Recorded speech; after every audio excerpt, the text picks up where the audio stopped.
महाकारण अब कहूँ फेर के मूल मिलावे की बितक जैसी आज्ञा धनी की सो बातें बुजरक अब कहूँ फेर के। अक्षरातीत धामधनी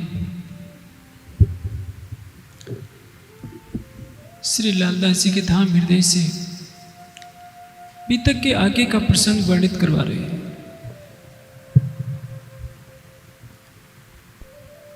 अब कहूँ फेर के मूल मिलावे की बीतक।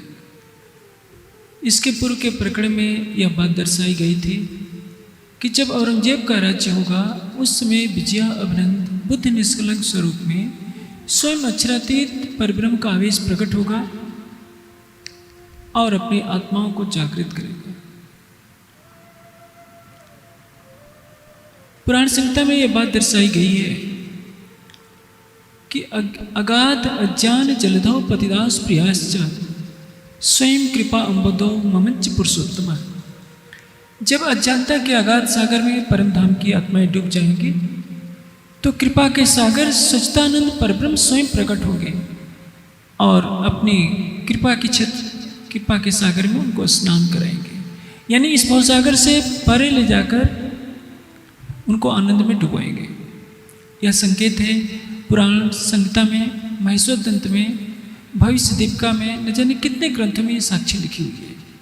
अब इसके बाद का वर्णन करते हैं कि अब कहूँ फेर के मूल मिलावे की भी तक। मूल मिलावा कहाँ है? मूल का मिलावा हमारा तन यहाँ है, हमारी सुरता परात्म में है, परात्म की है। हमारे मूल तन जहाँ बैठे हैं, मूल तनों का जहाँ मिलावा है उसको कहते हैं मूल मिलावा। सखियाँ राज्य को देखें, अक्षर को देखें, तब तक अक्षर ब्रह्म सामने रहते हुए भी सामने आते हैं। चांदनी चौक में अनादिकाल से आते रहे हैं और इसके बाद भी आते रहेंगे, लेकिन सखियों के अंदर कभी यह इच्छा नहीं पैदा हुई कि हम यह देखें कि चांदनी चौक में से खड़े होकर के कौन प्रणाम कर रहा है। क्यों? क्योंकि सबका हृदय राज्य के दिल से जुड़ा हुआ है और कोई हृदय है ही नहीं। जो राज्य का हृदय है वही श्यामा जी का हृदय है, वही सखियों का हृदय है। शरीर के धरातल पर हम हैं तो हम अपने को मनुष्य मानते हैं, किसी कुल गोत्र का व्यक्ति मानते हैं, स्त्री पुरुष मानते हैं। जीव के धरातल पर आएंगे तो हम कुछ और सोचेंगे, आत्मा के धरातल पर आएंगे तो कुछ हकीकत में प्रवेश करेंगे और परात्मा की नज़र से देखेंगे तो हम वही हैं जो मूल मिलावे में सिंहासन पर बैठा हुआ है। लेकिन जो परात्मा के तन है वो प्रेम और आनंद की लीला में डूबे हुए हैं, उनको खुद का भी पता नहीं। इसलिए राज जी ने उनके दिल में इच्छा पैदा की कि इनको मैं अपने स्वरूप की पहचान कराऊंगा। ये तब होगा जब ये माया में जाए। यह क्या कर रही है? अक्षर ब्रह्म का भी जो तन है वो मात्र कार्य कर रहा है, अंदर लीला करने वाले स्वयं अक्षरातीत थे। ब्रज में जो 11 वर्ष 52 दिन की लीला हुई थी उसमें पूरी निद्रा थी, किसी को पता नहीं था कि हम कौन हैं, आए कहाँ से हैं। सखियों को भी शुरू में तो थोड़ा थोड़ा आभास था, बाद में वो सब भूल गई। उन्होंने शारीरिक पतियों को अपना पति माना और श्री कृष्ण के तन में बैठे हुए अक्षरातीत के आवेश स्वरूप को भुला दिया। योग माया के ब्रह्मांड में जब वो जाती हैं अपना तन छोड़कर, तो राज्य कहते हैं कि सखियों, सभी धर्म ग्रंथों में कहा गया है पति चाहे लूला हो, कोढ़ी हो, लंगड़ा हो, तो भी उसे छोड़ना नहीं चाहिए, और जो उसे छोड़ता है वो महापाप का अधिकारी होता है।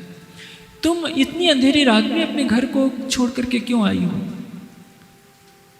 सखियों में सहन करने की शक्ति नहीं थी, किंतु इंद्रावती जी ने उत्तर दिया कि हमने अपने प्राणेश्वर को पहचान लिया है, इसलिए हम आपके पास आई हैं, अपने घर को छोड़कर, परिवार को छोड़कर, बच्चों को छोड़कर। अंत में राज्य कहते हैं कि मैं तो तुम्हारी परीक्षा ले रहा था कि ब्रज की तरह कहीं माया का असर अब भी तो नहीं है, अब प्रेममयी लीला होती है। उस अक्षर ब्रह्म को दिखाने के लिए कि परम धाम का प्रेम क्या है। प्रेम शरीर से परे होता है। वासना और प्रेम में 36 का संबंध है। संसार में वासना होती है, प्रेम नहीं होता है। प्रेम के मार्ग पर वह चल सकता है जिसको इस पंचभूतात्मक शरीर से कोई संबंध न हो, क्योंकि यह शरीर त्रिगुणात्मक है। प्रेम आत्मा के धरातल पर होता है और वासना शरीर के धरातल पर। अक्षर ब्रह्म अपनी इच्छा मात्र से अनंत ब्रह्मांडों का सृजन करते हैं, लय करते हैं, लेकिन परम धाम के प्रेम का उन्हें आभास नहीं था। अक्षर और अक्षरातीत तो नहीं है, एक ही अक्षरातीत का स्वरूप जब सत्ता के रूप में क्रीड़ा करने लगता है तो वो अक्षर कहलाता है। स्वरूप एक, लीला दो। अब अक्षर ब्रह्म लीला में इतने डूब जाते हैं कि उनको खुद को पता नहीं कि मैं किसके साथ क्रीड़ा कर रहा हूँ। फिर मूल स्वरूप देख्यातीत ये दो मगन हुए खेलत, जब जोश लियो खींच कर तब चित चौंक वही अक्षर, कौन बन कौन सखियां ये चौंक के फिरे अदम। मूल स्वरूप देखते हैं कि ये कौन है। ये तो दोनों ही मग्न हो गए। ब्रज में तो बिल्कुल निद्रा थी। योग माया के ब्रह्मांड में थोड़ा सा पता रहता है कि ये हमारे धाम धनी है,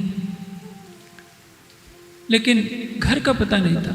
जैसे ही राज्य ने अपना जोश खींचा तो तन वहीं होता है, सखियों को दिखाई नहीं पड़ता है। सखियां विरह में डूब जाती हैं।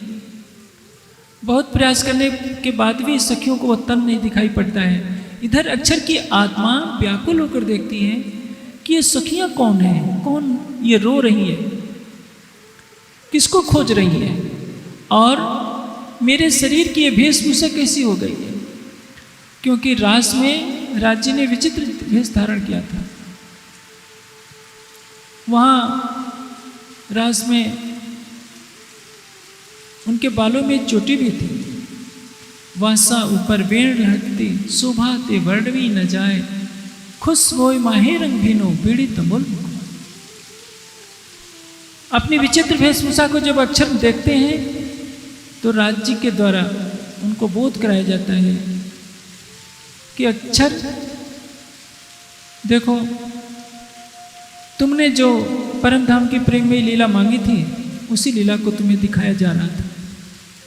कौन बन कौन सखियां यो चौंक के फिरे अतम। जब राज्य अपना आवेश देते हैं, आवेश कब आता है? जब उस ब्रज की लीला के नाटक का अभिनय किया जाता है। ब्रज लीला में जो भी हुई थी लीला, उसको सब सखियां अभिनय के रूप में प्रस्तुत करती हैं, क्योंकि श्री कृष्ण जी को यही लीला सबसे अधिक पसंद थी। इंद्रावती जी ने श्री कृष्ण का अभिनय किया और परिणाम यह होता है कि राज्य पुनः प्रकट हो जाते हैं।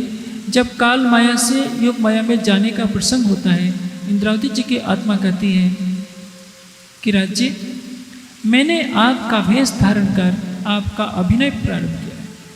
कृष्ण का वेश धारण करके इंद्रावती की आत्मा उस समय अभिनय करती है कि अब मैं सबको ब्रज से रास में ले जा रही हूँ। और जैसे ही मुख पर बांसुरी रखी, योग माया के ब्रह्मांड में जाकर राज्य ने अपना जोश दिया, अपना आवेश दिया। वह पुनः तन प्रकट हो जाता है, सखियों के साथ पुनः रासलीला शुरू हो जाती है। मैंने अभी कहा कि रास का तात्पर्य है रस की क्रीड़ा।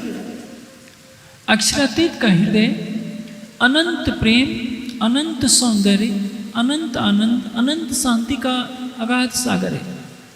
जब वो सागर उमड़ने लगता है तो उसको कहते हैं रास हो रही है। इस माया की दुनिया में जो रास खेली जाती है वो तो उछलने कूदने तक सीमित रह जाती है। परम धाम शब्दातीत है।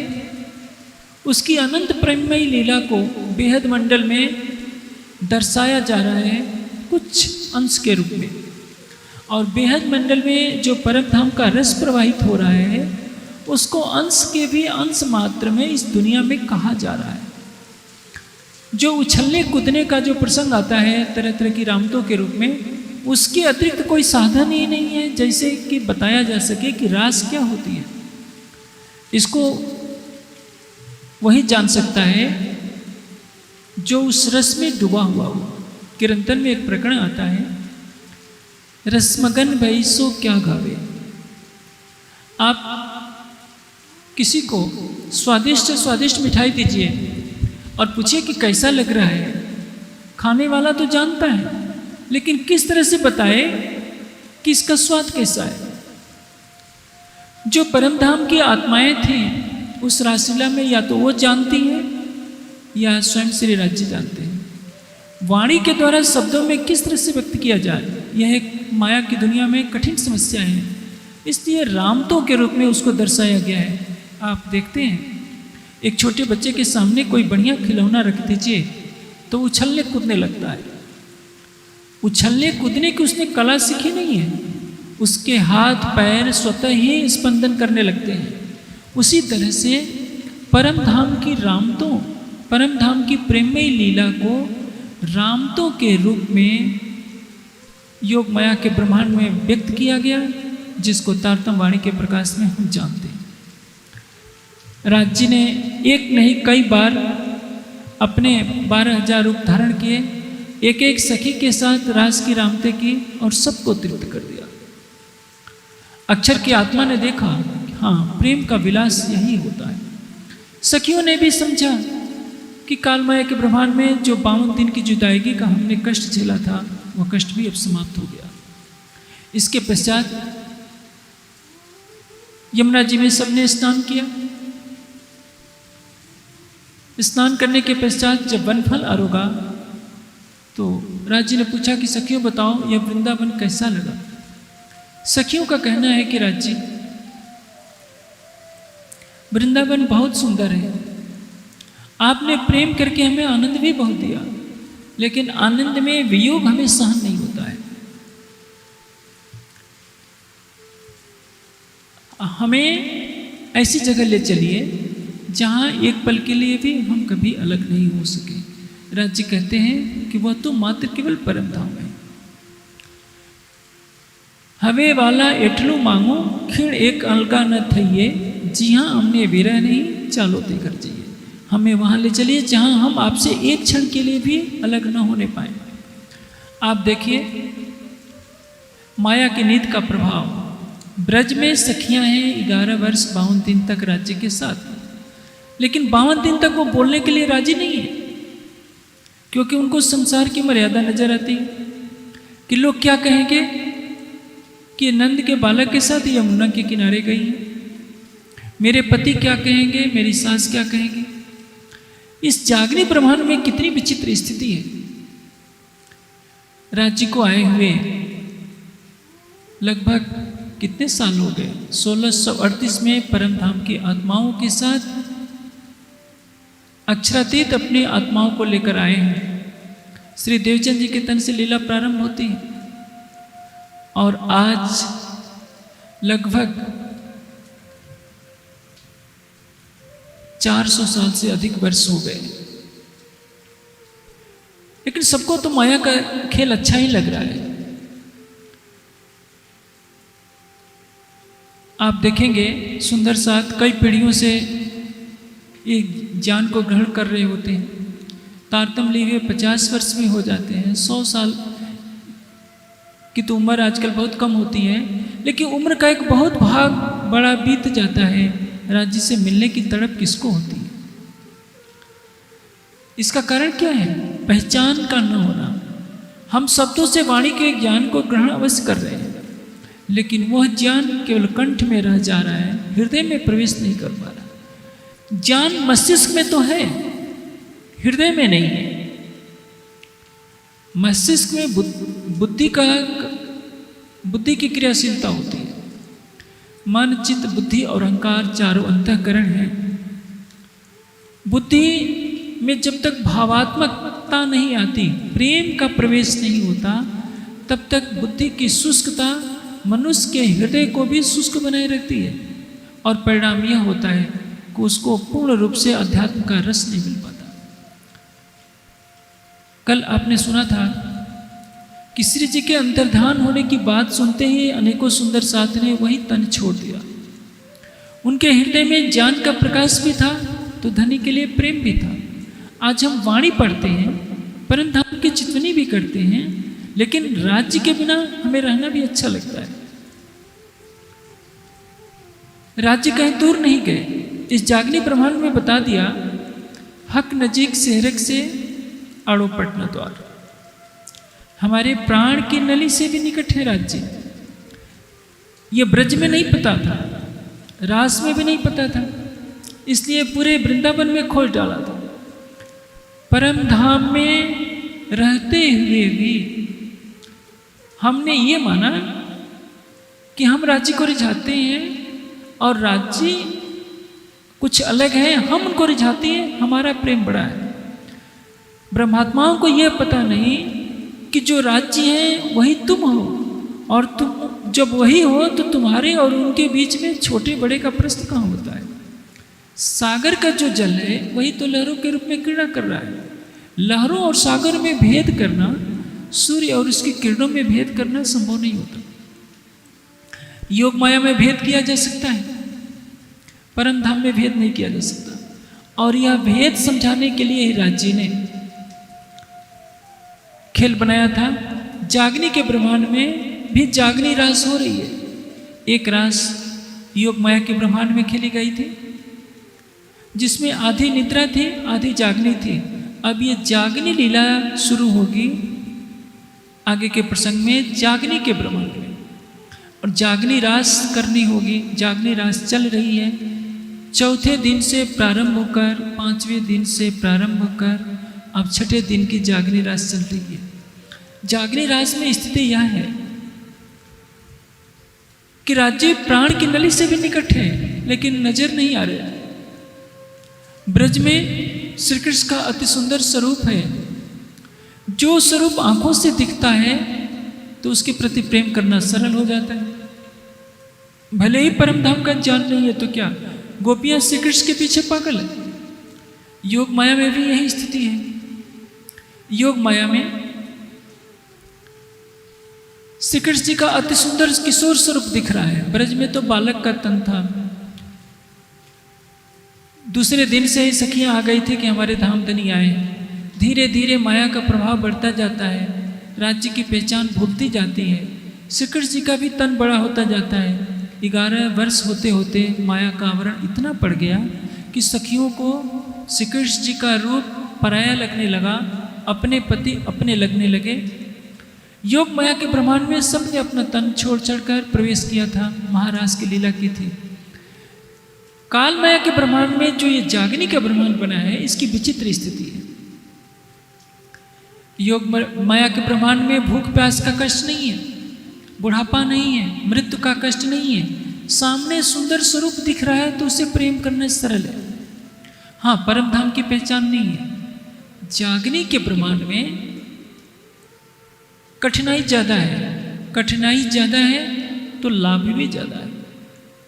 योग माया के ब्रह्मांड में श्री कृष्ण जी का स्वरूप जब अदृश्य हो जाता है तो सखियां पूरे वृंदावन में घूम जाती हैं, बिलखते बिलखते।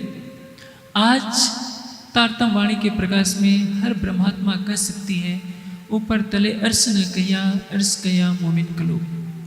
मेरी आत्मा का दिल ही धनी का धाम है। मेरे धाम हृदय में 25 पक्ष बसते हैं। मेरे धाम हृदय में युगल स्वरूप बसते हैं। मेरे धाम हृदय में हौज को सर मानिक पहाड़ है, पुखराज है। कहीं मुझे जाने की जरूरत नहीं है।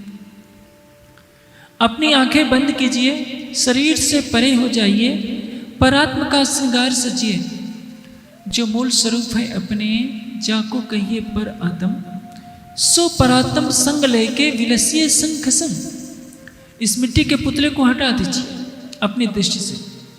परात्म का श्रृंगार लेकर अपनी आत्मा से 25 पक्षों में घूम आइए। उन 25 पक्षों को युगल स्वरूप के साथ अपने धाम हृदय में देखिए। यहीं बैठे बैठे आपको संपूर्ण परम धाम दिखाई देगा। इसको कहते हैं जागनी रास। योग माया के ब्रह्मांड में जो रास खेली गई थी उसमें तो केवल रामते थे। आज आपको छठे दिन की लीला में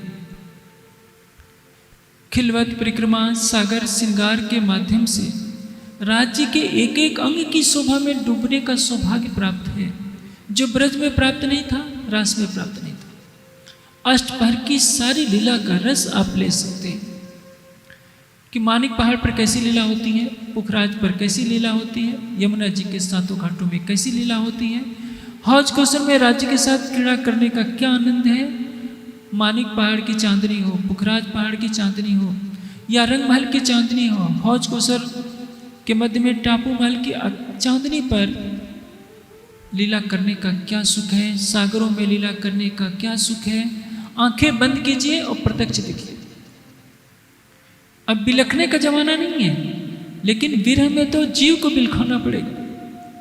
इसलिए प्रकाश हिंदुस्तानी में इंद्रावती जी ने बार बार अपने जीव को फटकारा है, मेरे जीव सुहागी रे तो क्यों न करें पीर सो बेचा। इतना सब कुछ 18,758 चौपाइयों में कह दिया है, लेकिन हंसी की लीला क्या हो रही है कि जो सबसे नजीक है वो सबसे दूर नजर आ रहा है। ब्रजराज के पश्चात परम धाम की आत्माएं इस माया के जगत में आई हुई हैं। पुनः रास खेल के आए घर, उमेदा न हुईया पुरन, धाक मन में रही, तब श्यामा जी को धनिये हुक्म ऐसो गए। क्यों सही तब हम भी आए तित, श्यामा जी खेले इत। परम धाम की आत्माएं इस नश्वर जगत में श्यामा जी के साथ आई हुई हैं, उनके साथ स्वयं अक्षरातीत भी आए हुए। हमको खेल दिखावन काज, हम सो आगो आए श्री राज। सब जानते हैं कि राज्य हमारे साथ पल पल है, लेकिन विश्वास नहीं है। हम राज्य को कहां ढूंढते हैं? बाहर। इंद्रावती जी कहती हैं, मैं हक अर्च में जुदे जानती, ल्यावती शब्द में वर्णन, जड़ में सिर ले ढूंढती, हक आए दिल अर्श। मैं जड़ संसार में खोजा करती थी, कहाँ मिलेगा? हक आए दिल अर्श चेतन, वो तो हमारे धाम हृदय में अपना आसन मार करके बैठे। इस खेल में आना ही व्यर्थ है यदि हमने अपने आत्मा के धाम हृदय में अपने प्राणेश्वर को नहीं देखा, उनसे बातें नहीं की, उनकी बातें नहीं सुनी। जागनी रास ऐसी रास है जिसमें सबके लिए अधिकार दे दिया गया है। उस महारास में तो केवल परम धाम की ब्रह्मात्माएं अपने जीवों के साथ पहुंची और 24,000 कुमारिकाओं की सुरताएं पहुंच पाई थी। कुमारिकाओं के जीव ब्रजमंडल में रह गए थे, क्योंकि कुमारिकाएं जब ब्रह्मात्माओं के साथ लीला देखती थी तो उनके अंदर भी इच्छा जागृत हो गई कि हमारे साथ लीला क्यों नहीं होती। और इसके लिए उन्होंने तरह तरह के व्रत उपवास किए। उनकी यही इच्छा पूरी करने के लिए राज्य ने वचन दिया कि तुम्हारे साथ भी लीला होगी। अब जब योग माया में परम धाम की आत्माओं की सुरता गई तो कुमारिकाओं की सुरता भी चली गई थी। बेन सुनकर चली कुमार, भव सागर यूं उतरी पार, इनकी सूरत मिली सब सखियों माए, मूल अंगिया के धाम में। एक एक तन में दो दो कुमारिकाओं की सखियां सुरताएं बैठी थी। हर गोपी के तन में, गोपी शब्द तो यहाँ के लिए है, यानी रास में क्रीड़ा करने वाली हर सखी के तन में एक एक ब्रह्मात्मा है अपने जीव के साथ, और दो दो कुमारिकाएं हैं। राज्य का आवेश अपने जोश के साथ, अक्षर की आत्मा के साथ श्री कृष्ण के अति सुंदर किशोर स्वरूप में क्रीड़ा कर रहा है। अंग अंग में लगता है कि करोड़ों सूर्यों का प्रकाश जगमगा रहा है। और जब वो रास लीला हो जाती है, सखियों की सुरता पुनः परम धाम चली जाती है, श्यामा जी चली जाती हैं, अक्षर ब्रह्म की आत्मा अपने मूल तन में जागृत हो जाती है, तो जो ब्रज की लीला होती है अक्षर ब्रह्म के चित्त स्वरूप सबलिक के कारण में अखंड हो जाती है, और रास की लीला महाकारण में अखंड हो जाती है। रास खेली कहाँ गई थी? केवल ब्रह्म की आनंद योग माया के ब्रह्मांड में, जहाँ के कण में आनंद है, सबलिक में चित्त की प्रधानता है, अव्याकृत में सत्य की प्रधानता है, केवल में केवल आनंद की प्रधानता है। उसको कहते हैं रसो वैसा, केवल रस रूप है। वह रस रूप 9 रसों में क्रीड़ा करता है। अनंत है, हास्य है, करुण है, विभत्स है, ऐसे ऐसे 9 रस हैं। आप रास में देखेंगे सखियों को कभी रोना आता है, कभी हंसना आता है, कभी एक दूसरे से झगड़ भी पड़ती हैं, जैसे केसरबाई इंद्रावती जी के मन में आ गया था कि अकेले तुम ही लीला करो। ये परम धाम का स्वलीला अद्वैत का एकत्व रस नहीं है, वहदत का रस नहीं। इस जागने की लीला में राज्य ने हमें सारा सुख देना है। हम यहीं बैठे बैठे वहदत का रस ले सकते हैं, खिलवत का रस ले सकते हैं, वहदत की हकीकत, वहदत की मार्फत का रस ले सकते हैं। जागने ब्रह्मांड में इतना सुख है, लेकिन वह सुख ऐसी तिजोरी में बंद है जिसकी चाबी हमने खो दी। वो चाबी खोजनी होगी वाणी के प्रकाश में, चितवनी के द्वारा विरह की अग्नि में जलाकर हम स्वयं को यदि खरा सिद्ध कर पाएंगे तो हमें चाबी मिल जाएगी। और यहीं बैठे बैठे हम परम धाम के 25 पक्षों में भ्रमण करने के साथ साथ राज्य के दिल में डुबकी लगाकर राज्य के दिल के हर भेद को जान सकते हैं। और हम जान सकते हैं कि जो राज्य है हम भी वही हैं। ये शरीर पर्दे का है, माया का है। इस माया के पर्दे को हटा दीजिए, संसार को हटा दीजिए, अपनी परात्म की नज़र से देखिए कि हम जो परात्म स्वरूप हैं, हमारा परात्म तो धनी का तन है। जब हम धनी के तन हैं तो हम अपने और उनके बीच में विभाजक रेखा कहाँ से खींच लेते हैं। लेकिन जब तक मार्फत की ये बातें जिसके लिए खेल बना नहीं जानते हैं, तब तक हम क्या करते हैं, हमने भी राज्य को एक देवता बना रखा है। मंदिर में कांपते हुए जाते हैं, नारियल चढ़ाते हैं, भोग प्रसाद चढ़ाते हैं, डर से चढ़ाते हैं, प्रेम से नहीं, कि शायद राज्य कहीं नाराज ना हो जाए, राज्य को समय पर ये नहीं चढ़ाया तो हमारा कुछ अनिष्ट हो जाएगा। हम बढ़िया बढ़िया भोग चढ़ाएंगे, बढ़िया बढ़िया रुमाले चढ़ाएंगे तो राज्य खुश होकर हमको माया का खूब धन दे देंगे, जिससे हम आनंद मंगल में रहेंगे। हमें राज्य से भय है, प्रेम नहीं। जिस दिन प्रेम हो जाएगा, जिस दिन हम उसके हो जाएंगे, सच पूछा जाए तो क्या हम राज्य के हैं? उत्तर मिलेगा नहीं। हम जीवा से जरूर राज्य के हैं। कह देंगे कि राज्य आप हमारे हैं, हम आपके।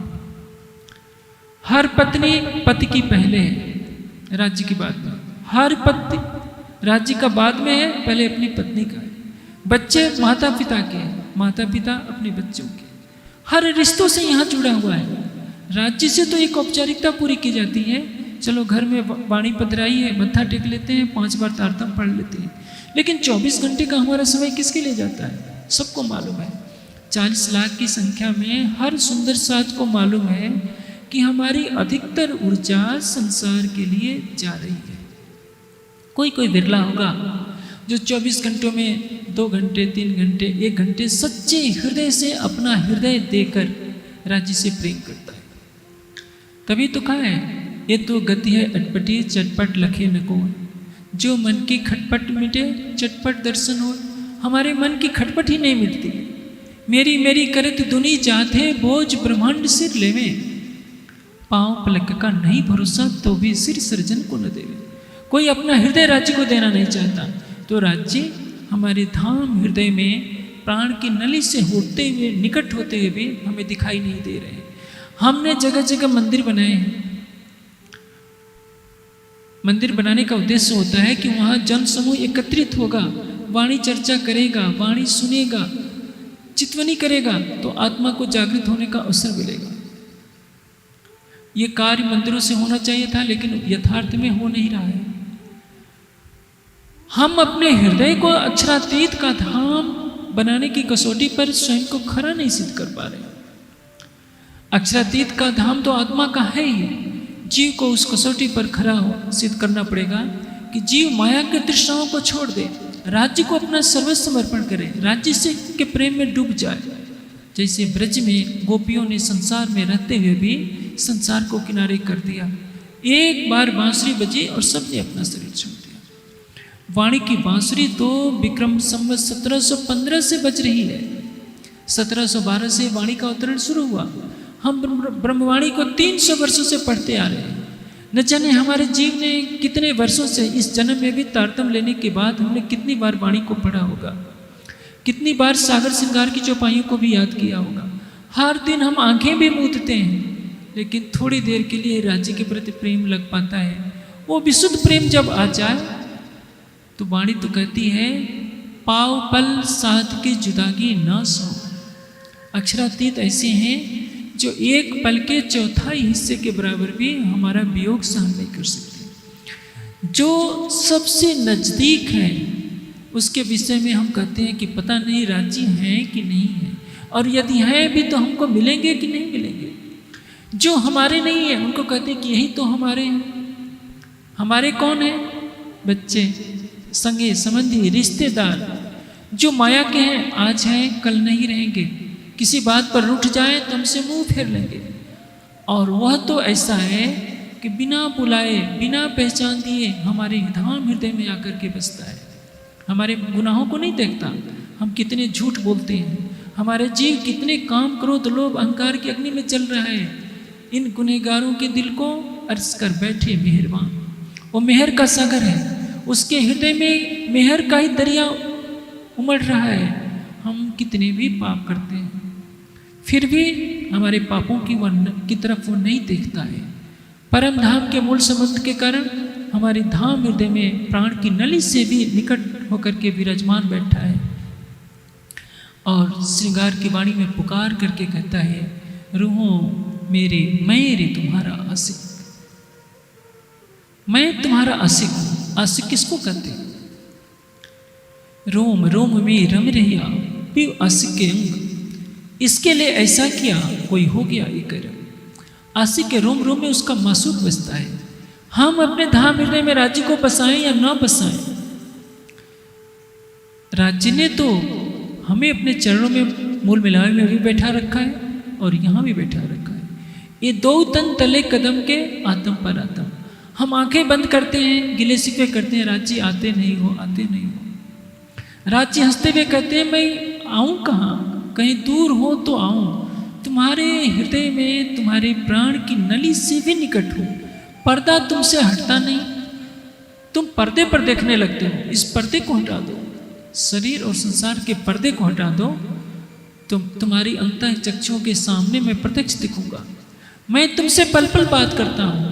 तुमने अपनी आत्मा के कानों को बंद कर रखा है, तुमने अपनी आत्मा के चक्षुओं को बंद कर रखा है, इसलिए न मेरी आवाज़ सुन पा रही हो, न मुझे प्रत्यक्ष देख पा रही हो।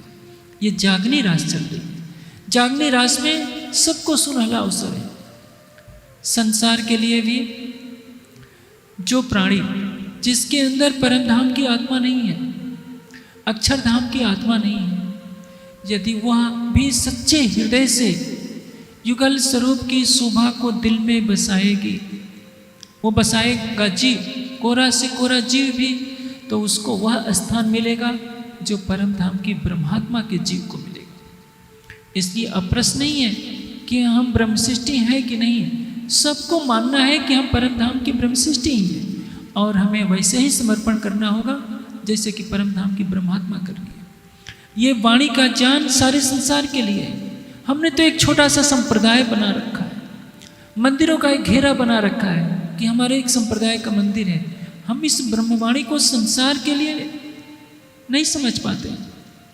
यह ठीक है कि ब्रह्मात्माओं को सुख मिलेगा, लेकिन ब्रह्मात्माओं का भी तो कर्तव्य है कि सारे संसार के लिए इसे प्रस्तुत करें। आओसी आओसी रे सब कोई कहते, आगमी करते पुकार, सो सतबानी सबों की करी, अब आए करो दीदार। संसार जिसकी बाट देख रहा था वह आ गया, उसकी वाणी आ गई, फिर भी उसके मानने वाले, उसके अंग कहलाने वाले परम धाम के सुंदर साथ ने इस ब्रह्मवाणी को मंदिरों की दीवार में कैद कर रखा। संसार के जो दूसरे मत पंथ हैं अपने मिथ्या ज्ञान को भी संसार में तेजी से फैला रहे हैं, और हम तेजी से छिपाते जा रहे हैं। हम जगे हैं क्या हम तो खुद सो रहे हैं। लगता है कि ये जागने का ब्रह्मांड नहीं, शयन का ब्रह्मांड बन गया है। अभी यह प्रसंग चल रहा था कि महाराज में क्या क्या लीला हुई थी। सबली के कारण में ब्रज लीला हुई थी और सबली के महाकारण में रास लीला अखंड हो गई थी।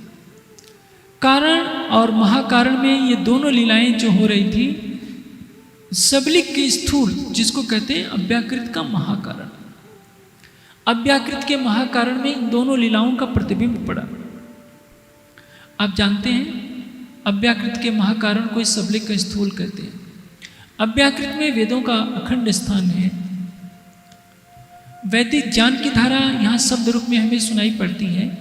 अव्याकृत चेतन है और उस चेतन ब्रह्म की ज्ञान धारा वेद के रूप में संसार में प्रकट होती है। जब महाराज की प्रतिबिंब लीला को वेदों ने देखा तो कहा कि हे परब्रह्म, इस लीला का रसपान तो हमें भी होना चाहिए। उस रास बिहारी श्री कृष्ण ने कहा, तुम सखे रूप में हो जाओ, माधुर्य रस में डूब जाओ तो तुम्हें भी इसका रस मिलेगा। प्रकटवाणी में कहा है, ये तीसरा इंड भया जो अब अक्षर की सूरत का सब, यही सूरत की सखियां भई प्रतिबिंब वेद ऋचा जो गई। प्रतिबिंब की सखियां कौन है, वेद ऋचा सखियां कौन है, ये गहन रहस्य है। वेदों ने 12,000 सखियों का रूप धारण किया, उसको वेद ऋचाएं कहते हैं। आपको पहले मैंने कहा कुमारिकाएं 24,000 थी। कुमारिकाएं तो महाराज में चली गई थी। कुमारिकाओं के जीव अखंड ब्रज की लीला में अखंड हो गए थे। उनको वरदान मिला था कालमाया के ब्रह्मांड में, तुम्हारे साथ भी लीला होगी। इसलिए जब नया ब्रह्मांड मिला तो उनके जीव, कुमारिकाओं के जीव इस नए ब्रह्मांड में सखियों के रूप में प्रकट हुए, जिनको कहते हैं प्रतिबिंब की सखियां। पहले ब्रह्मांड में जैसे 36,000 की सखियां थी, इस नए ब्रह्मांड में भी 36,000 की सखियां बन गई। वेदों ने 12,000 सखियों का रूप धारण किया और कुमारिकाओं को प्रेम का रस चखाना था, इसलिए उन्होंने भी 24,000 तन धारण किए। किसी को पता ही नहीं चल पाया कि नया ब्रह्मांड भी बना है। जब नए ब्रह्मांड का उदय हुआ तो संध्या का वही समय था जब श्री कृष्ण जी ने जैसी बांसुरी बजाई थी, तन भी वैसा, लेकिन शक्ति वो नहीं है।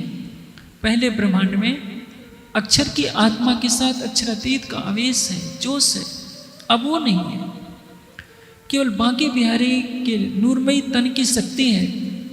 नया ब्रह्मांड बनता है, उसमें 11 दिन की लीला होती है। 7 दिन गोकुल में, 4 दिन मथुरा में। पहली रात्रि इस संसार के अंदर 6 महीने की कर दी गई थी, किसी को पता नहीं चल पाया। और इस लीला में भी बांसुरी बजी, गोपियां अपने तनों को छोड़ करके गई और लीला में सहभागी रही। जितने भी भागवत के कथाकार कथा करते हैं, भागवत के उस श्लोक को भूल जाते हैं। उसमें लिखा है जो गुणमयम देहा, यानी बांसुरी बजने के पश्चात सभी ने अपना तन छोड़ दिया।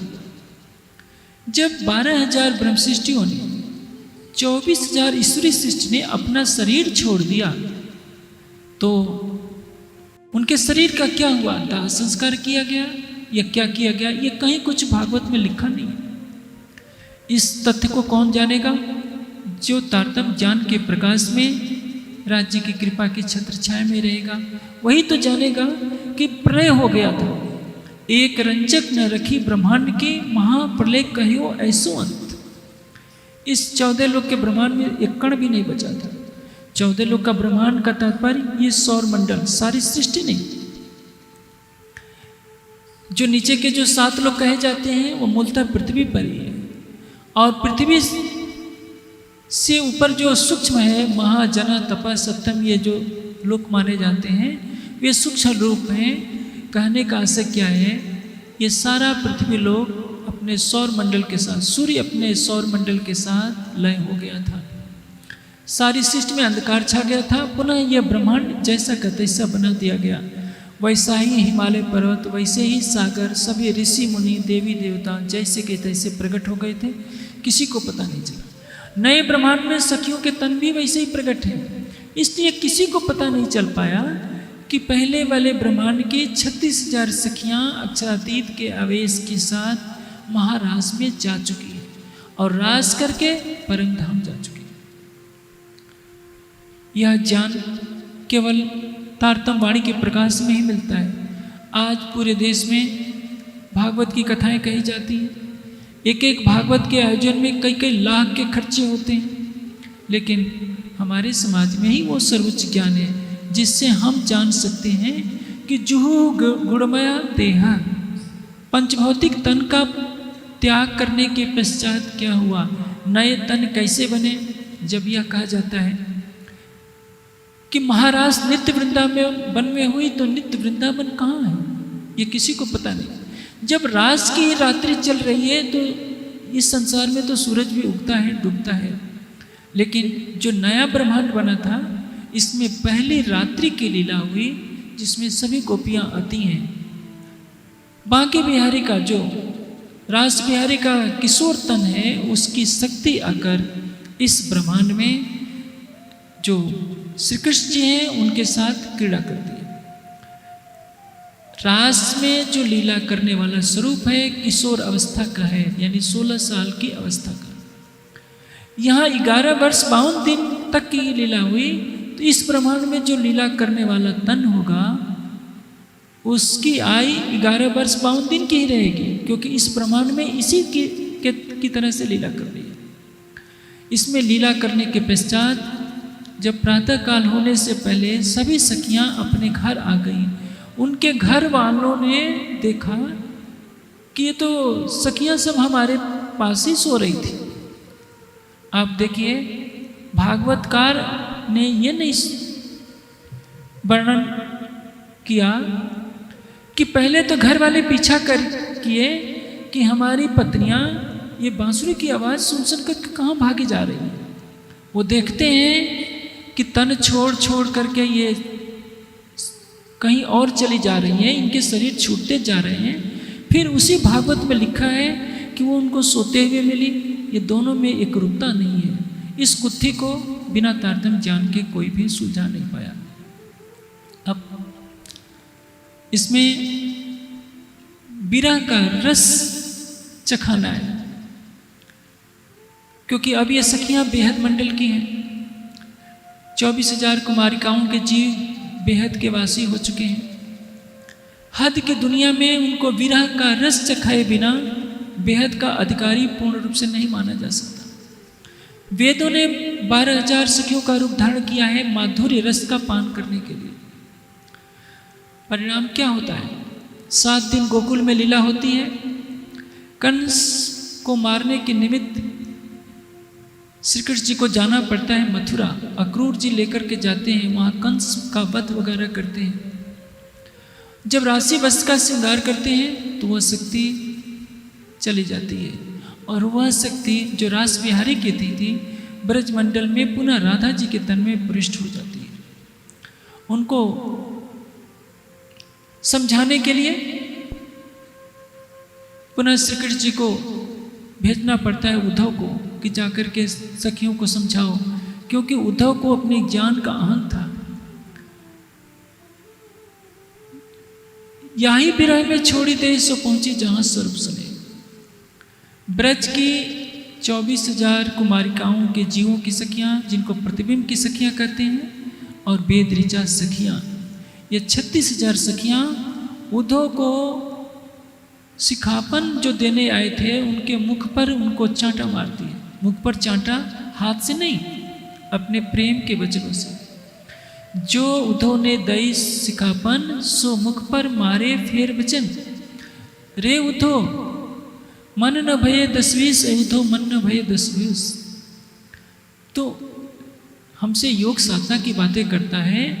एक हो तो सो गयो श्याम संग को औराधे। हमारा मन तो श्याम के साथ चला गया है, कैसे हम योग साधना करें। ऐसा होते होते जब उद्धव को आभास होता है कि हर गोपी के साथ श्री कृष्ण है, उद्धव के ज्ञान का अहंकार टूट जाता है। ब्रज की धूली अपने माथे पर लेकर के वापस लौट आते हैं। वो गोपियां थी, परमधाम की नहीं, सखियां हैं, उनमें बेहद मंडल की हैं, 100 वर्षों तक तड़पती हैं। किस लिए? कि हमें बेहद का रस मिल जाए। बेहद का रस पाने के लिए अनेक ऋषि मुनियों ने प्रयास किया।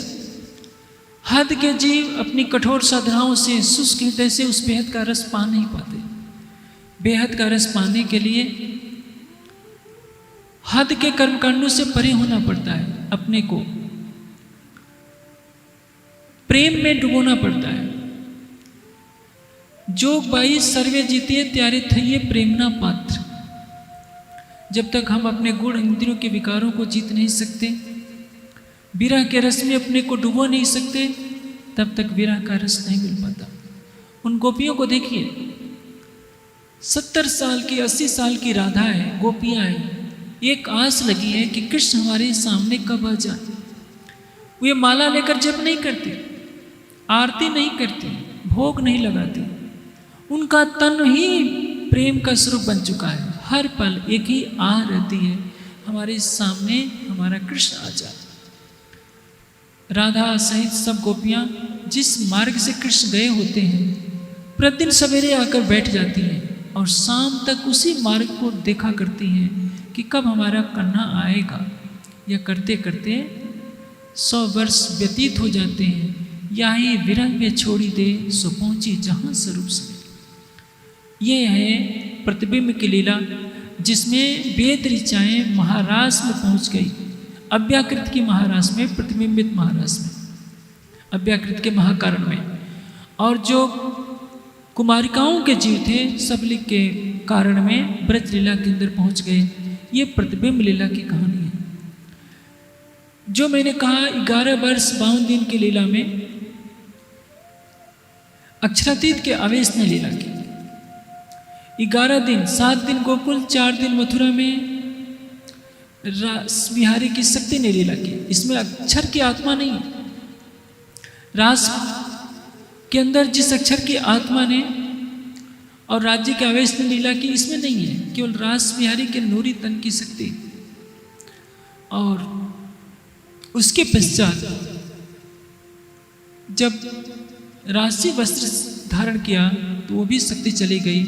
जरासीन से युद्ध करने का जब समय आया तो वैकुंठ बिहारी की शक्ति प्रवेश करती है। तीनों तनों के नाम श्री कृष्ण ही हैं। ब्रज वाले का भी नाम श्री कृष्ण है। 11 साल 52 दिन में तक जिसने लीला की, 11 दिन तक जिसमें बेहद की शक्ति ने लीला की, रास बिहारी की शक्ति ने, उसका भी नाम श्री कृष्ण है। और 112 वर्ष तक मथुरा और द्वारिका में जिस तन ने लीला की, उसका भी नाम श्री कृष्ण है। सारी दुनिया श्री कृष्ण की भक्ति करती है, श्री कृष्ण के अंदर बैठे हुए स्वरूप को नहीं जानती। हमारा समाज भी इसी भ्रमजाल का शिकार हो गया। वो संसार के लोगों के ग्रंथों को पढ़कर व्याकरण के बल पर सिद्ध करने का प्रयास करता है। कृषि भूवाचका रहस्य निवृत्त वाचका, कि किस तरह से सिकट शब्द को हम अक्षरातीत सिद्ध कर दें। शब्द के अर्थ के आधार पर तो वेद में हजारों शब्द आ जाएंगे जो अक्षरातीत के लिए प्रयोग हो सकते हैं। द्वारिकाधीश को भी श्री कृष्ण कहते हैं, तो क्या उनको अक्षरातीत माना जा सकता है? मथुराधीश को भी श्री कृष्ण कहते हैं, तो क्या उनको अक्षरातीत माना जा सकता है? अक्षरातीत तो वह है जो आवेश स्वरूप से श्री कृष्ण के तन में लीला कर रहा है। रास मिने खिलाए जिन्हें प्रगट लीला करी है तिने, धनी धाम के कहलाए ये जो साथ को बुलावा लाए।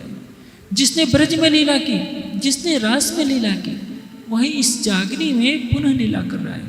ताकि 3 तकरार जुदे जुदे, ब्रज, रास और जागनी का ब्रह्मांड, ये खेल के 3 भाग हैं। ब्रज में पूरी नींद थी, रास में कुछ निद्रा कुछ जागनी है, जागृति थी, और इस जागनी के ब्रह्मांड में तारतम्य ज्ञान का सूरज उगा है। इस सूरज ने पूरे माया के अंधकार को समाप्त कर दिया। इस ब्रज रास के पश्चात जागने का ब्रह्मांड बनता है, जिसका प्रारंभ होता है प्रतिबिंब लीला से, कि योग माया की लीला यहाँ नाटक करके दिखाई जाती है और पुनः बैकुंठ बिहारी विष्णु की लीला होती है, 112 वर्ष तक चलती है। संसार कृष्ण नाम की भक्ति में डूब गया, लेकिन कृष्ण के तन में लीला करने वाले स्वरूप की पहचान नहीं कर पाया। अब जागनी ब्रह्मांड की बीतक लिखी जा रही है कि किस तरह से चौथे, पांचवें और छठे दिन में 120 साल की जागने की लीला चलेगी। लेकिन इसके साथ ही एक और घटना होती है अरब की लीला का। रास लीला खेल के आर्य बरारब शाम 63 वर्ष कहाँ रहे वायदा किया इष्टाम। अक्षर की आत्मा जिसने ब्रज और रास में श्री कृष्ण का तन धारण किया था, राज्य के आदेश से उनके आदेश का स्वरूप बनकर, हुक्म का स्वरूप बनकर अरब की धरती पर आती है और वहाँ के लोगों को शरीयत की राह सिखाती है, तरीकत की राह सिखाती है। देवी देवताओं और मूर्ति पूजा से हटाकर एक सच्चिदानंद परब्रह्म की भक्ति पर ले चलती है। जब परम धाम में सभी फरामोशी में है तो प्रश्न होता है कौन आया अरब में। अरब में अक्षर की आत्मा आती है। जब उनको मेराज होता है, जबराइल फरिश्ता लेकर के जाता है सस्वर्ग तक, आगे राज्य का आवेश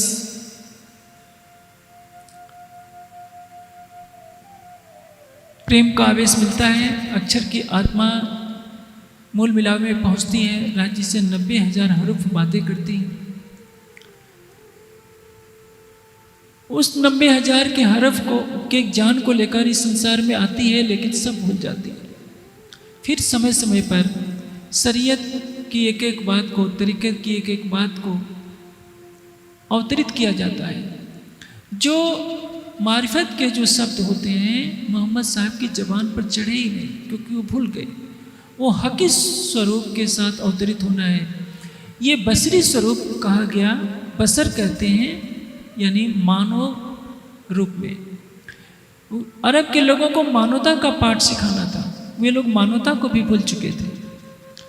इसलिए मोहम्मद सल्लल्लाहु अलैहि वसल्लम के रूप में जो ज्ञान दिया गया अरब के लोगों को मानवता का धर्म सिखाने के लिए कि एक अल्लाह ताला की बंदगी करें, समय के साथ उसमें जो हेर फेर हुआ, आज वह कुरान आया था संसार में शांति की स्थापना के लिए, लेकिन उसी कुरान की ओट में आजकल आतंक पैदा किया जा रहा है। कुरान की आयतों का विकृत अर्थ करके ऐसा दर्शाया जाता है कि संसार के सारे लोग ही काफिर हैं और सबको समाप्त करके इस्लाम का झंडा फहरा दो। कुरान में ऐसी तो कोई आयत नहीं जो ऐसा कहती हो, लेकिन हाँ उन आयतों का उल्टा अर्थ करके कहीं न कहीं एक विकृत मानसिकता पैदा की जा रही है जो संसार को विनाश की तरफ ले जा रही है। जब अक्षर की आत्मा मेराज में पहुंचती है तो देखती है कि सबके चेहरे पर फरामोशी है, यानी कोई बोल नहीं रहा है। राज्य से पूछती है कि ये चुप कौन है और इनकी फरामोशी कब हटेगी। राज्य कहते हैं इनकी किल्ली तेरा दिल, ये खुले जब आओ मिल। तुमने माया का खेल मांगा है, जब तुम सभी जागृत होकर के आओ तो यह फरामोशी हटेगी। केवल परम धाम की आत्माओं को साक्षी देने के लिए मोहम्मद साहब के रूप में भेजा गया था अक्षर की आत्मा को, ताकि जब प्राणनाची का स्वरूप प्रकट हो तो सारा संसार जान जाए कि सारी दुनिया के पूर्ण ब्रह्म सच्चिदानंद आए हैं। परमात्मा किसी वर्ग विशेष का नहीं होता, किसी स्थान विशेष का नहीं होता, सारी सृष्टि उसकी अपनी है। यदि कुरान में साक्षी नहीं होती, कतेब ग्रंथों में साक्षी नहीं होती, तो अरब के लोग या मुस्लिम समाज यही कहता कि प्राणनाथ जी का स्वरूप तो केवल हिंदुओं का है, हम क्यों माने। लेकिन यह साक्षी देने के लिए कि अक्षरातीत का जो आवेश ब्रजरास में लीला करता है वही अक्षर की आत्मा अक्षरातीत का आदेश लेकर कुरान का ज्ञान देती है कि सबकी भक्ति छोड़कर एक सच्चिदानंद परब्रह्म की भक्ति करें।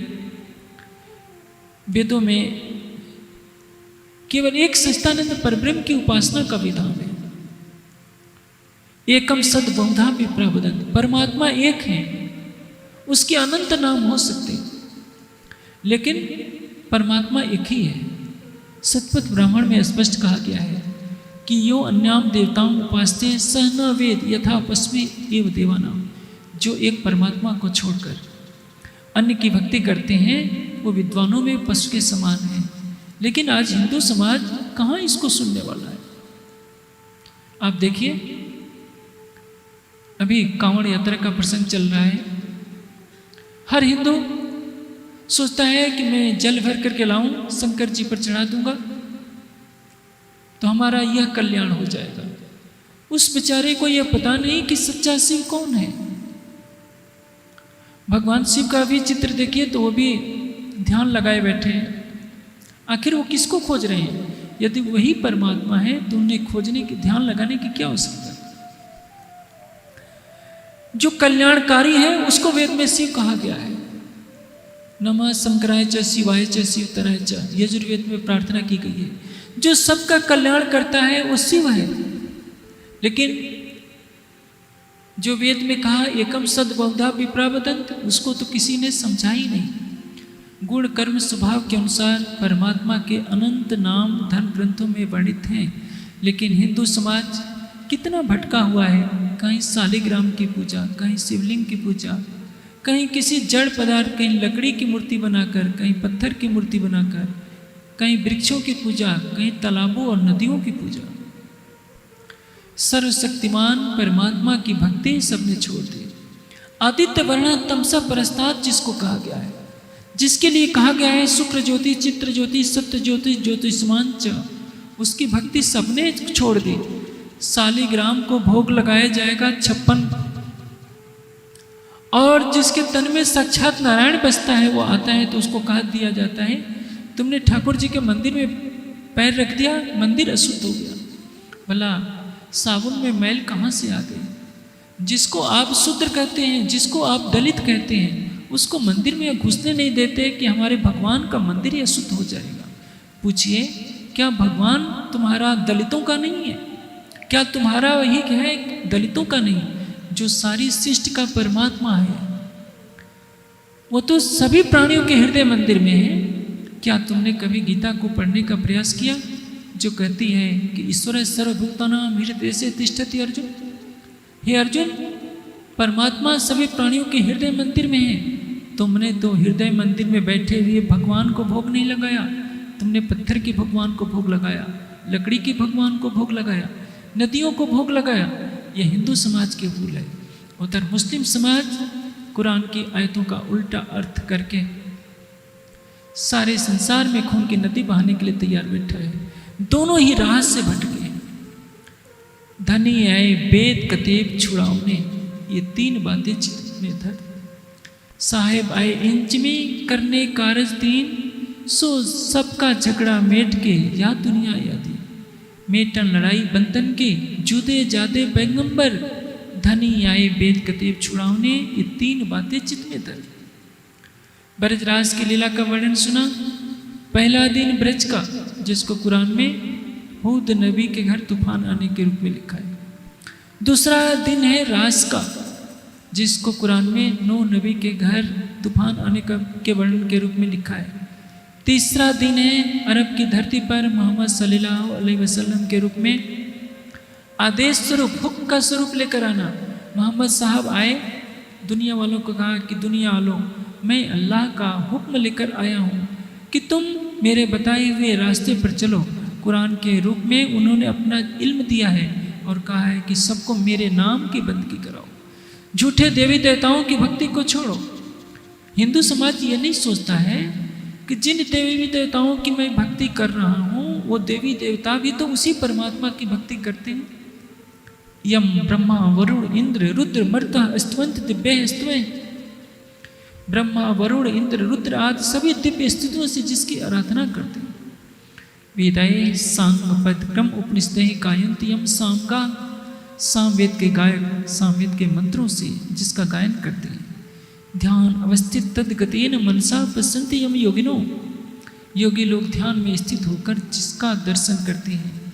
यस्यांतम न विदो सुर असुगणा तस्मै देवाय नमो नमः। जिसका आदि और अंत न देवता जानते हैं न असुर जानते हैं, उस सच्चिदानंद परमात्मा की हम वंदना करते हैं। कोई महापुरुष हो गया, जैसे गोगा पीर की जो बात कही जाती है, जाहिर वीर, ये राजस्थान के एक बहुत बड़े वीर योद्धा हुए हैं, जिन्होंने जब महमूद गजनवी ने सोमनाथ के मंदिर को तोड़ने का प्रयास किया तो अपनी 1100 सैनिकों के साथ अकेले ही लड़ पड़े थे और अपने पूरे परिवार को समर्पित कर दिया था धर्म की रक्षा में। उन्हीं की स्मृति में पूरे राजस्थान में उनकी पूजा की जाती है। गुणों की पूजा की जाए यहाँ तक तो ठीक है, लेकिन परमात्मा की भक्ति के स्थान पर किसी अन्य की पूजा नहीं की जा सकती। चित्र पूजा की अपेक्षा चरित्र पूजा ज्यादा श्रेष्ठ करें। मर्यादा पुरुषोत्तम राम सारी मानवता के आदर्श हैं, महापुरुष हैं, उनके गुणों की पूजा होनी चाहिए। योगेश्वर शिव सारी सृष्टि के सम्माननीय पुरुष हैं, उनके गुणों की पूजा होनी चाहिए। लेकिन सर्वशक्तिमान सकल गुण निधान अक्षरातीत को हटाकर शिवलिंग की पूजा, शालिग्राम की पूजा या चित्र पूजा कहीं भी वेद शास्त्र के अनुकूल नहीं है। यह संसार को बताने के लिए अक्षरातीत का अवतरण होता है। अब चौथे दिन की लीला में श्री देवचंद जी के तन से पहले लीला होगी और उसके पश्चात श्री मिहिराज के तन में लीला होगी, जिसको 5वें दिन की लीला कहते हैं। छठे दिन की लीला वर्तमान समय में चल रही है, इसलिए आज आपने सुना पहले दिन की लीला ब्रज की, दूसरी रास की और तीसरे दिन की लीला अरब की लीला में, जिसको पहला दूसरा तीसरा कहते हैं। चौथे पांचवें छठे दिन की लीला बहुत महत्वपूर्ण है। अब जो चौथे दिन की लीला शुरू हो रही है, यहाँ से बीतक का प्रारंभ वास्तव में है, जिसको कहते हैं अथ 3 स्वरूपों के बीतक लिखते, क्योंकि जागनी लीला के जो 120 वर्ष हैं जिसका वर्णन कुरान में दिया गया है, इसको चौथे पांचवें और छठे दिन की लीला कहते हैं। इस जागनी लीला में राजी 2 तनों से लीला करेंगे और लीला का कुछ भाग महाराजा छत्रसाल जी के तन से होता है, इसलिए यहाँ 3 स्वरूपों के बीतक का प्रसंग चल रहा था। आप कल सुनेंगे किस तरह से श्री देवचंद जी के तन में परम धाम की श्यामा जी की आत्मा आकर के विराजमान होती है, क्योंकि जब अक्षर की आत्मा मोहम्मद के रूप में अरब की धरती पर आई थी, मेराज होता है, तो वहाँ जाकर देखा कि श्यामा जी की भी आत्मा पर फरामोशी है। जब राज के पश्चात परम धाम की आत्माएं अपने मूल तनों में जागृत हुई, तो राज जी से पूछा कि राज जी, आपकी माया ने क्या कर लिया? हम तो आपके साथ थे, हमें तो कुछ लगा ही नहीं। हमें तो ऐसी माया देखनी है जिसमें आपने कहा था कि तुम मुझे भूल जाओगे, हमें वो दिखाइए। राज जी ने बहुत मना किया, कहा कि अच्छा ठीक है, मैं तुम्हारी नज़र को माया में भेजता हूँ, मेरी तरफ देखो। जैसे ही सखियों की नज़र राज्य की तरफ जाती है, उनकी सुरता न अभी खेल में आई होती है, परम धाम में भी जागृत नहीं होती है। उसी क्षण अक्षर की आत्मा को मेराज होता है। अक्षर की आत्मा राज्य से 90,000 हरूफ बातें करती है। कुरान में 60,000 हरूफ होने चाहिए थे, लेकिन इस समय 63,634 के लगभग हरूफ हैं। 63,000 से कुछ अधिक है। समय के प्रवाह में कुरान में जो मिलावट की गई, जो तरह तरह के दंगों का कारण बन गई, समाज में अराजकता फैल गई। जो मारिफत के जो 30,000 हरूफ थे वो तो छिपा दिए गए। हकीकत के जो 12 हरूफ मुक्तियात हैं वो हकीकत के शब्द हैं। मारिफत के शब्द तो कुरान में लिखे गए ही नहीं। और मारिफत की वाणी खिलवत है, परिक्रमा है, सागर है, श्रृंगार है। ये परम धाम की परमवाणी हमारे पास है, लेकिन हमने उसको मंदिरों में छिपा करके रखा, एक संकुचित दृष्टिकोण बना लिया कि ये तो हमारे केवल निजानंद संप्रदाय का ग्रंथ है, हम इसे किसी को पढ़ने नहीं देंगे, किसी को देंगे नहीं। अब समाज अंगड़ाई लेने लगा है, वाणी की टीकाएँ हो रही है, थोड़ा बहुत प्रचार हो रहा है, लेकिन अतीत का 200-250 वर्ष तो हमने खो दिया है। पिछले 100 वर्षों में संसार के अनेक मत पंथ सारे संसार में फैल गए, लेकिन हमने ब्रह्मवाणी का अथाह ज्ञान लेकर भी अपने संकुचित दृष्टिकोण, नकारात्मक चिंतन के कारण एक बहुत ही छोटे दायरे में हम सिमट करके रह गए। समय की मांग है कि हम इस ब्रह्मवाणी को सारे संसार के लिए प्रस्तुत करें, चाहे वेद पक्ष का मानने वाला हो, कते पक्ष का मानने वाला हो, वाणी के प्रकाश में वो शाश्वत सत्य को जाने कि हम कौन हैं, कहाँ से आए हैं। शरीर और संसार को छोड़ने के पश्चात हमें जाना कहाँ है। वेद क्या कहता है, कुरान क्या कहता है, बाइबल क्या कहती है, संत मत के ग्रंथ क्या कहते हैं, सभी ग्रंथों से एक सत्य की पहचान कराने वाली ये ब्रह्मवाणी अवतरित हुई है। कैसे इस ब्रह्मवाणी का अवतरण होता है? पहला चरण प्रारंभ होगा श्री देवचंद जी के तन से होने वाली लीला के साथ। कल से श्री देवचंद जी के तन से कैसे लीला प्रारंभ होती है वो आप सुनेंगे। एक कथा बहुत है, एक कथा बहुत है, विस्तार नहीं सुमार, विस्तार नहीं सुमार, पर ए चौथे दिन की, पर ए चौथे दिन की, सैया करो विचार, सैया करो विचार, सैया करो विचार।